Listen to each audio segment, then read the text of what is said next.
আচ্ছা, তোমরা কারা কারা নিম পাতার ভাজা খাও?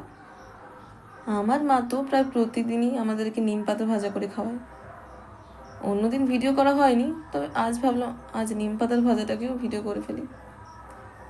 প্রথমেই ভাতের সাথে খাওয়ার জন্য আজ ছিল নিম পাতার ভাজা।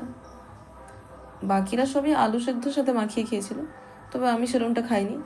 খুবই তেতো, ভাতের সাথে মাখিয়ে চোখ বন্ধ করে খেয়ে ফেলেছি। তারপরেই ছিল একটা শাক চচ্চড়ি, এটা কুমড়ো শাক। তারপরেই আমার সবচেয়ে পছন্দের সবজি এঁচোড়। বিশেষ করে এঁচোড়ের ভেতরের এই মিষ্টি বীজটা আমার দারুণ লাগে। আর সব শেষে ছিল আলু দিয়ে পাতলা করে একটা মাছের ঝোল। এই মাছটা বাবা বাজার থেকে কিনে এনেছিল।